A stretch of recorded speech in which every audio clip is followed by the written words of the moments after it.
This is Top Accolade African News. I am Abiodun Mohammed.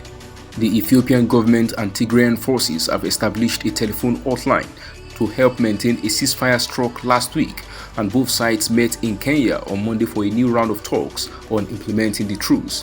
Ethiopia's government and regional forces from Tigray agreed last Wednesday to cease hostilities after talks mediated by the African Union (AU), a diplomatic breakthrough 2 years into a war that has killed thousands and displaced millions.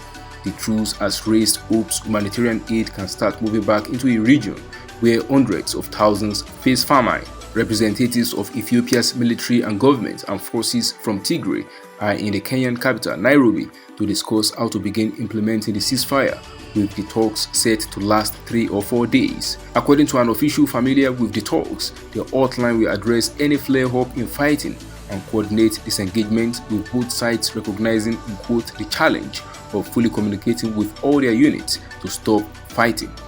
Ethiopian Prime Minister Abiy Ahmed's national security advisor and lead negotiator, Redwan Hussein, said on Twitter that the Nairobi meetings would ensure safety and expedite humanitarian flow to areas hitherto inaccessible. The sister of Egyptian-British hunger striker Alaa Abdel El Fattah landed in Sharm el-Sheikh on Monday to campaign for his release, as British Prime Minister Rishi Sunak and other world leaders flew in for the COP27 climate summit. Sunak has said he will raise Abdel El Fattah's case with Egypt's leadership. Abdel El Fattah had informed his family that he would stop drinking water on Sunday in an escalation of his protest. Abdel El Fattah rose to prominence with Egypt's 2011 uprising, but has been detained for most of the period since. Sentenced most recently in December 2021 to 5 years on charges of spreading false news, he has been on hunger strike for 220 days against his detention and prison conditions. Egyptian officials have not responded to newsmen's phone calls for comment on Abdel El Fattah's case, but have said previously that he was receiving meals and he was moved to a prison with better conditions earlier this year.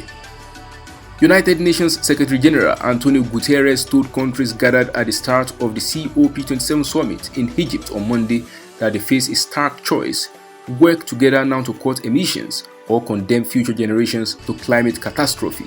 The speech set an urgent tone as governments sit down for 2 weeks of talks on how to avert the worst of climate change, even as they are distracted by Russia's war in Ukraine, rampant consumer inflation, and energy shortages. He called for a pact between the world's richest and poorest countries to accelerate the transition from fossil fuels, and funding to ensure poorer countries can reduce emissions and cope with the climate impacts that have already occurred. Despite decades of climate talks, the Egypt COP is the 27th conference of the parties. Progress has been insufficient to save the planet from excessive warming, as countries are too slow or reluctant to act, he noted.